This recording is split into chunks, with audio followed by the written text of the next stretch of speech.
नमस्कार, Indian news में आप सभी का स्वागत है। मैं हूं प्रीति विश्वास। आइए जानते हैं कि आज का दिन आपके लिए कैसा होगा। वैदिक ज्योतिष शास्त्र में कुल 12 राशियों का वर्णन किया गया है। हर राशि का स्वामी ग्रह होता है और ग्रह नक्षत्रों की चाल से राशिफल का आकलन किया जाता है। आज दिन गुरुवार, हर गुरुवार का दिन श्री नारायण और लक्ष्मी जी की पूजा उपासना के लिए समर्पित होता है। तो चलिए जानते हैं कि आज के दिन किन राशि वालों को रहना होगा सावधान और किन राशि वालों को हो सकता है लाभ।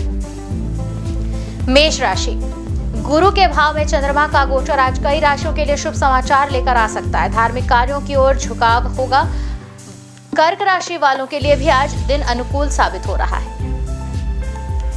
वृषभ राशि, आज का दिन वृषभ राशि वालों के लिए काफी व्यस्ततम रहेगा। शारीरिक मेहनत हो सकती है। अधिक भाग दौड़ में सावधानी बरतनी है। पैरों में चोट लगने के आसार दिख रहे हैं। आपको अपनी निर्णय लेने की क्षमता का लाभ मिलेगा और रुके हुए कार्य भी संपन्न होंगे। मिथुन राशि, मिथुन राशि के जातक फिजूल खर्ची करने से बचें। आर्थिक रूप से सावधान रहने की भी जरूरत है और भविष्य में आर्थिक लाभ होने के आसार दिख रहे हैं। शारीरिक परेशानी तो हो सकती है। सामाजिक कार्यों में आज दिक्कतों का सामना भी करना पड़ सकता है। हालांकि मान सम्मान में बढ़ोतरी होगी। कर्क राशि, आज भाग्य का पूरा साथ कर्क राशि वालों को मिलेगा। मेहनत का फल भी मिलेगा। लंबे समय से रुके हुए कार्य भी आज सफल होंगे। संतान पक्ष से शुभ समाचार मिल सकता है। आज के दिन पितृपक्ष से प्रेम और लाभ प्राप्त होगा। सिंह राशि, सिंह राशि के जातकों के लिए तो आज का दिन शुभ है और कोई अच्छा समाचार भी मिलता दिख रहा है। मानसिक अशांति, उदासी और उदासीनता आज दूर होगी। माता पिता के आशीर्वाद और भाई बहनों के सहयोग से दिन के दूसरे भाग में राहत मिलेगी। कन्या राशि, निडरता का भाव रहेगा। कठिन कार्यों को पूरा करने में सफलता मिलेगी। माता पिता को सुखद सहयोग मिलेगा। पत्नी को तन से परेशानी हो सकती है। फिजूल खर्ची की भी संभावना है। तुला राशि, तुला राशि के जातक पराक्रम दिखाने का अवसर तो मिलेगा। धन में भी वृद्धि होगी। दूसरों की सेवा पर ध्यान देंगे। समाज करने से पुण्य फल मिलेगा। नए कार्यों में निवेश करना पड़े तो सावधानी बरतें। अच्छे परिणाम मिलने की संभावना। वृश्चिक राशि, आज मन अशांत हो सकता है। व्यापार में बढ़ोतरी तो होगी ही। धैर्य और प्रतिभा से शत्रु पक्ष पर विजय प्राप्त करेंगे। कानूनी मामलों में भी सफलता मिलती दिख रही है। कोई विवाद लंबित है तो उसमें कोर्ट में सफलता मिलेगी और आर्थिक लाभ होगा। धनु राशि, आज का दिन धनु राशि वालों के लिए शुभ है। विद्या और बुद्धि में वृद्धि होगी। मन में परोपकार की भावना का विकास होगा। धार्मिक कार्यों में रुचि लेंगे। धार्मिक कार्यक्रमों में भी मन लगेगा। भाग्य का पूरा सहयोग मिलेगा। लक्ष्मी जी की कृपा बरसेगी। मकर राशि, आर्थिक मामलों में आज मिला जुला दिन देखने को मिलेगा। कीमती वस्तुओं को लेकर सावधानी बरतनी जरूरी है और कोई प्रिय वस्तु खोने का डर बना हुआ है। दूसरी ओर अनावश्यक खर्चे भी सामने आएंगे जिन्हें आप न चाहते हुए भी करना आपको पड़ सकता है। जीवन साथी का सहयोग बराबर मिलता रहेगा। कुंभ राशि, भाग्य के लिहाज से कुंभ राशि वाले जातक आज का दिन आपके लिए शुभ है। मन भी अपने व्यवसाय में लगा रहेगा। लंबित कार्य जो है वो पूरे होंगे। नए कार्य में निवेश करते समय सावधानी बरतनी जरूरी। भविष्य में लाभ आपको मिलेगा। अधिकारी वर्ग से भी सहयोग मिल रहा है। मीन राशि, मीन राशि के जातक किसी के लिए की गई मदद भविष्य के लिए लाभदायक सिद्ध होगी। आज थोड़ी बेचैनी और चिड़चिड़ाहट हो सकती है। किसी छोटी सी बात पर भी जीवन साथी से विवाद हो सकता है, इसलिए वाणी पर संयम रखें। ज्योतिष शास्त्र की एक शाखा अंक शास्त्र के जरिए बिना जन्म कुंडली के भी भूत, भविष्य और वर्तमान जाना जा सकता है। गणित के अंकों से आप जान सकते हैं कि आपका आने वाला समय कैसा होगा, आपका जीवन कैसा होगा, किससे आपकी मित्रता होगी, किस व्यक्ति से आपकी शत्रुता। साथ ही आप और भी बहुत कुछ जान सकते हैं। तो चलिए अंक शास्त्र से जानते हैं आपके लिए आज का दिन कैसा भाग्य लेकर आ रहा है। बात करें मूलांक 1 के जातकों की तो नौकरी में आपको कड़ी मेहनत के कारण पदोन्नति मिलने की उम्मीद है। कारोबार में समय आपके अनुकूल रहेगा। कर्ज संबंधित मामले भी आज हल होते दिखाई देंगे। उपाय भी करें। आदित्य हृदयम का पाठ करें। मूलांक 2 के जातक कारोबार के लिए की गई जो यात्रा है वह सुखद नहीं होगी। कामकाज को लेकर भागदौड़ बराबर बनी रहेगी। घरेलू विवादों को भी सुलझाने में माता अहम भूमिका निभाती नजर आएंगी। कार्यक्षेत्र में कुछ नए संपर्क बनेंगे। उपाय करें। चांदी धारण करें। मूलांक 3 मूलांक 3 के जातक कारोबार की ही बात करें जिसमें कोई बड़ी डील जो है वो हाथ लग सकती है और इससे आर्थिक स्थिति में आपके सुधार आएगा। आय के नए स्रोत बनेंगे। साथ ही प्रॉपर्टी में निवेश से पहले दस्तावेजों को अच्छे से पढ़ लेने की हिदायत दी जा रही है आपको। और घर के किसी बड़े सदस्य को श्वास संबंधी परेशानी नजर आ रही है। उपाय करना है, चने की दाल मंदिर में दान करें। मूलांक 4 के जातक संपत्ति से संबंधी कोई परेशानी खड़ी हो सकती है। खर्चों पर नियंत्रण रखने की जरूरत है। ससुराल पक्ष के साथ संबंध खराब बिल्कुल भी ना करें। अपने खान पान पर भी विशेष ध्यान दें। उपाय कर सकते हैं, भगवान शिव की आराधना करें। मूलांक 5 के जातक कार्य क्षेत्र में आज किसी भी प्रकार की परेशानी को आसानी से पार कर पाएंगे आप। दूसरों के भरोसे पर अपना जरूरी काम बिल्कुल ना छोड़ें। अपनी महत्वपूर्ण बातें किसी के साथ भी साझा न करें और पैसों के लेन देन को लेकर भी सावधानी रखनी जरूरी है। उपाय करेंगे, साबुत मूंग की दाल जल में प्रवाहित करें। मूलांक 6, जीवन साथी के साथ प्यार भरी नोकझोंक होगी। परिवार के साथ किसी पार्टी का आनंद लेंगे। दाम्पत्य जीवन में मधुरता बनेगी। विवाह योग्य व्यक्तियों के लिए विवाह की बात आगे बढ़ सकती है। उपाय करना है, पत्नी को उपहार दें। मूलांक 7 के जातक आध्यात्म की तरफ आपका रुझान बढ़ेगा। विद्यार्थी अपने करियर को लेकर गंभीर नजर आएंगे। आर्थिक स्थिति में धीरे धीरे सुधार आएगा और कारोबार के लिए नए विचार भी बन सकते हैं। साथ में उपाय करें, काले रंग की गाय को चारा खिलाएं। मूलांक 8 के जातक कार्य क्षेत्र में किसी प्रभावशाली व्यक्ति के संपर्क में आएंगे जो आपकी परेशानियों से बाहर निकलने में सहायक होगा। घर के नवीनीकरण में पैसा व्यय हो सकता है। वाहन सावधानी से चलाएं। उपाय भी करें, साथ में शनिवार के दिन पीपल के वृक्ष के नीचे सरसों के तेल का दीपक जलाएं। मूलांक 9 के जातक मन किसी अनजान चिंता के कारण परेशान हो सकता है। बच्चों को खेलते समय चोट आदि लग सकती है। साझेदारी में अगर कारोबार कर रहे हैं तो दिन उपयुक्त नहीं है, थोड़ा रुक जाएं। भाइयों का हालांकि सहयोग मिलता रहेगा। उपाय करना है, मीठा पान हनुमान जी को अर्पित करें। तो ये तो थी आज की राशिफल, अंक राशि और पंचांग। कल फिर मिलेंगे इंडियन न्यूज में आपके भाग्य के बदलते सितारों की दशा को लेकर हमारे विशेष कार्यक्रम राशिफल में। तब तक के लिए नमस्कार।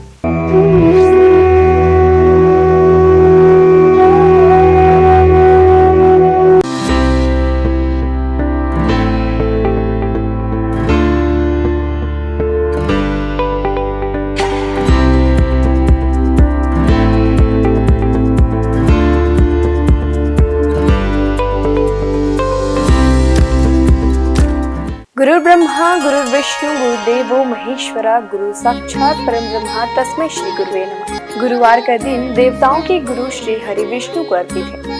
भगवान विष्णु बुद्धि और शिक्षा का कारक माने जाते हैं। गुरुवार का दिन हरि विष्णु की पूजा करने से धन, विद्या, मान सम्मान, प्रतिष्ठा और कई अन्य महत्वाकांक्षी फल की प्राप्ति होती है। गुरुवार का व्रत बड़ा ही फलदायी माना जाता है। इस दिन भगवान विष्णु की पूजा अर्चना और व्रत रखने से भगवान प्रसन्न होते हैं और भक्तों पर कृपा बरसाते हैं। गुरुवार के दिन व्रत रखने और कथा सुनने से घर परिवार में सुख समृद्धि बनी रहती है। गुरुवार के दिन सुबह जल्दी उठकर स्नान करें। इसके बाद पूजा घर या केले के पेड़ के नीचे भगवान श्री हरि विष्णु की प्रतिमा या फोटो रखकर उन्हें प्रणाम करें। कोई नया छोटा सा पीला वस्त्र भगवान को अर्पित करें। भगवान विष्णु का तिलक गुरुवार के दिन केसर से करें।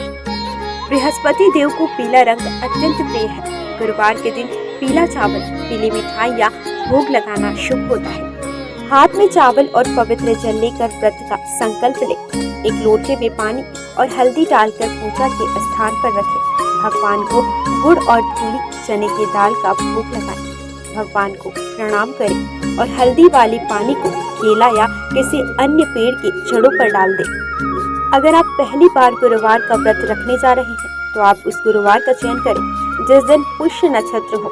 अगर ये संभव न हो पाए तो किसी भी मास के शुक्ल पक्ष के पहले गुरुवार इस व्रत की शुरुआत कर सकते हैं। आपको बता दें कि अगर आप व्रत प्रारंभ करने जा रहे हैं तो इस दौरान पौष माह न हो।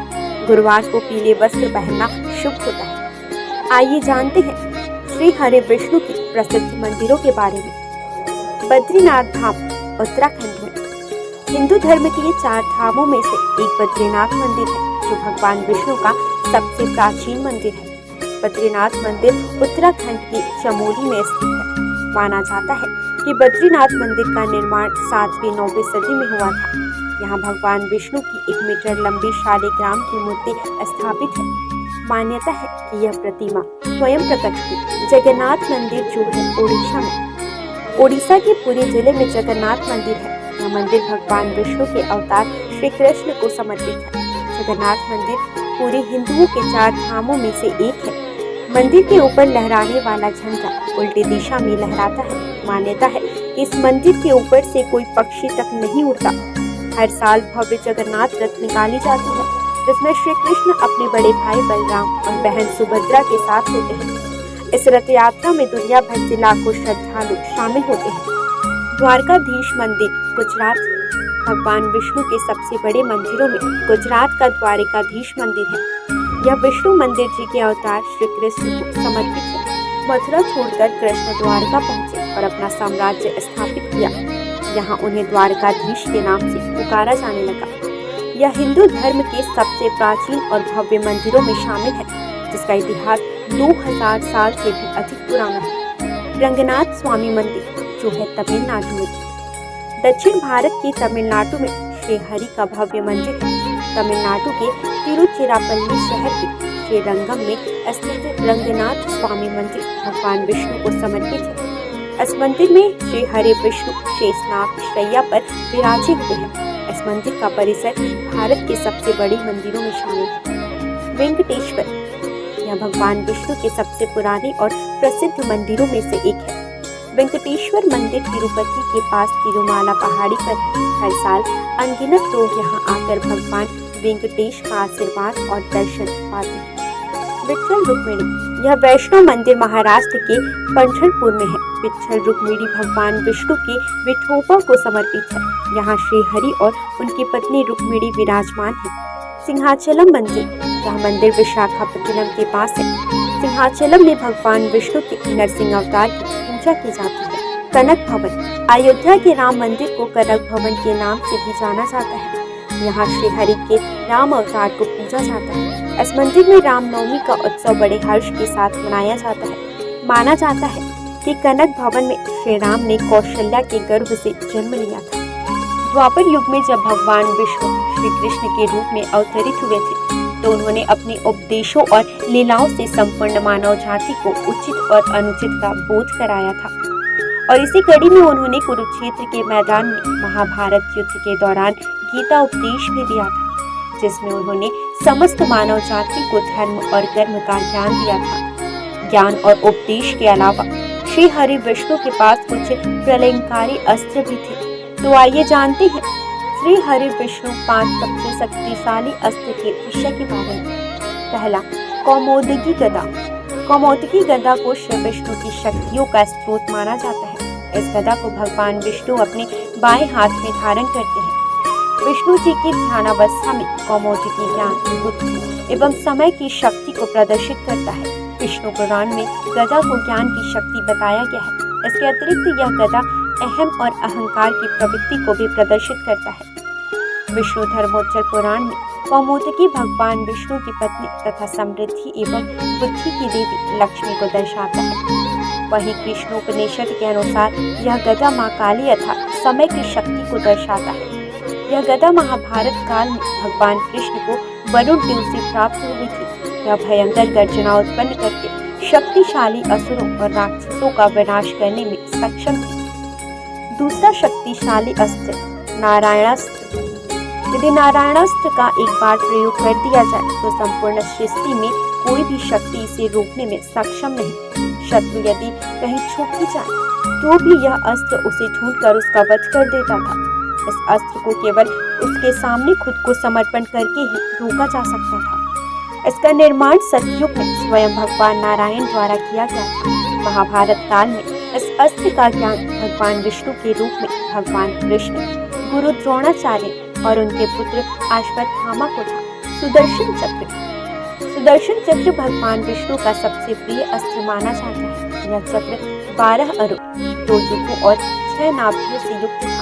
यह अत्यंत गतिशील और बड़े से बड़े अस्त्रों का नाश करने वाला था। इसके अरों में देवता, सभी राशियां, अग्नि, ऋतु, सोम, वरुण, मित्र, इंद्र, प्रजापति, हनुमान, तब धन्वंतरी और चैत्र माह से फाल्गुन माह तक सभी 12 मास प्रतिष्ठित थे। सुदर्शन चक्र को उंगली से घुमाने पर यह वायु के प्रवाह के साथ मिलकर अग्नि प्रज्वलित कर शत्रु को भस्म कर सकता है। चांदी से निर्मित यह दिखने में बहुत आकर्षण और तुरंत संचालित होने वाला विध्वंसक अस्त्र है। आइए अब जानते हैं श्री हरि विष्णु के कुछ विशेष अवतारों के नाम। मत्स्य अवतार, कूर्म अवतार, वराह अवतार, भगवान नृसिंह। वामन अवतार, श्री राम अवतार, श्री कृष्ण अवतार, परशुराम अवतार, बुद्ध अवतार, कल्कि अवतार। भगवान को उनके प्रिय फूल चढ़ाने से वे जल्द प्रसन्न हो जाते हैं। भगवान को फूल अर्पित करते समय भी कुछ नियमों का ध्यान रखना चाहिए। आइए जानते हैं भगवान विष्णु को कौन से फूल अर्पित करने से क्या फल प्राप्त होता है। कदम्ब के फूल। धार्मिक ग्रंथों के अनुसार भगवान विष्णु को कदम्ब के फूल सबसे प्रिय है। श्री हरि को कदम्ब के पुष्प अर्पित करने से वे जल्दी प्रसन्न हो जाते हैं। भगवान का पूजन इन पुष्पों से करने पर व्यक्ति को मृत्यु के बाद यमराज के कष्टों का सामना नहीं करना पड़ता। इसके साथ ही विष्णु भगवान अपने भक्तों की कामनाएं पूरी करते हैं। गुलाब का फूल। गुलाब के फूल से विष्णु जी की पूजा करने पर श्री हरि के साथ साथ माता लक्ष्मी की भी कृपा हमें प्राप्त होती है। वहीं सफेद और लाल कनेर के फूलों से पूजन करने पर भी भगवान शीघ्र प्रसन्न हो जाते हैं। इसके साथ ही अगस्त्य पुष्प से नारायण का पूजन करना भी शुभ माना जाता है। तुलसी के पत्ते। श्री हरि को रोजाना तुलसी पत्र अर्पित करना शुभ होता है। इसके साथ ही इस बात का भी ध्यान रखें कि रविवार और एकादशी के दिन कभी भी तुलसी के पत्ते ना तोड़ें। इसके अलावा एकादशी के दिन शमी पत्र से पूजन करने पर यमराज के भयानक मार्ग को सुगमता से पार कर लेते हैं। पीले और लाल कमल के पुष्पों से भगवान विष्णु जी की पूजा करने से श्वेत दीप में स्थान मिलता है। चंपक पुष्प से विष्णु जी की पूजा करने वाले लोगों को जीवन मृत्यु के चक्र से मुक्ति दिलाता है। पौराणिक कथा के अनुसार तुलसी भी भगवान विष्णु को लक्ष्मी के समान ही प्रिय है और इसलिए उसे विष्णु प्रिया के रूप में मान्यता प्राप्त है। विष्णु का निवास क्षीर सागर है। श्री हरि विष्णु के 108 नामों का जाप करना शुभ होता है। इनके जाप से आपके जीवन की समस्याएं दूर होने लगती हैं। रोजाना नामों के जाप से आपके जीवन में सुख शांति बनी रहेगी। इसके साथ ही आपके परिवार में धन की कमी नहीं होगी। आइए जानते हैं 108 नामों में से कुछ विशेष नामों को और उनके अर्थ। नारायण अर्थात ईश्वर अर्थात परमात्मा। विष्णु हर जगह विराजमान करने वाला। वशटकार यज्ञ से प्रसन्न होने वाला। भूत भव्य भवत प्रभु अर्थात भूत वर्तमान और भविष्य के स्वामी। भूतकृत सभी प्राणियों के रचयिता। भूतभृत सभी प्राणियों का पोषण करने वाले। भाव अर्थात संपूर्ण अस्तित्व वाले। भूतात्मा अर्थात ब्रह्मांड के सभी प्राणियों की आत्मा में वास करने वाले। भूत भावन अर्थात ब्रह्मांड के सभी प्राणियों का पोषण करने वाले। हुतात्मा शुद्ध छवि वाले प्रभु परमात्मा। श्रेष्ठ आत्मा अव्यय अर्थात हमेशा एक रहने वाले। पुरुष हर जन्म में वास करने वाले। साक्षी अर्थात ब्रह्मांड की सभी घटनाओं के साक्षी। क्षेत्रज्ञ अर्थात क्षेत्र के ज्ञाता। गरुड़ ध्वज गरुड़ पर सवार होने वाले। योग श्रेष्ठ योगी। योगा पिंडा नेता अर्थात सभी योगियों का स्वामी। प्रधान पुरुष ईश्वर अर्थात प्रकृति और प्राणियों के भगवान। श्रीमान अर्थात देवी लक्ष्मी के साथ रहने वाले। केशव अर्थात सुंदर बाल वाले। पुरुषोत्तम श्रेष्ठ पुरुष। सर्व अर्थात संपूर्ण या जिसमें सब चीजें समाहित हो। शर्व बाण में सब कुछ नाश करने वाले। शिव अर्थात सदैव शुद्ध रहने वाले। स्थाणु अर्थात स्थिर रहने वाले। भूतादि सभी को जीवन देने वाले। निधिर्व्यय अर्थात अमूल्य धन के समान। संभव सभी घटनाओं में स्वामी। भावन भक्तों को सब कुछ देने वाले। भर्ता संपूर्ण ब्रह्मांड के संचालक। प्रभु सभी चीजों में उपस्थित होने वाले। प्रभु सर्वशक्तिमान प्रभु ईश्वर पूरे ब्रह्मांड पर अधिपति। स्वयं प्रकट होने वाले शंभु, खुशियां देने वाले जगन्नाथ अर्थात जग के नाथ, पुष्कराज अर्थात कमल जैसे नयन वाले। आज बस इतना ही। कल हम आपसे फिर मिलेंगे सप्ताह के 7 दिन पूजे जाने वाले देवी देवताओं की पूजा विधि के साथ। देखते रहिए इंडियन न्यूज़।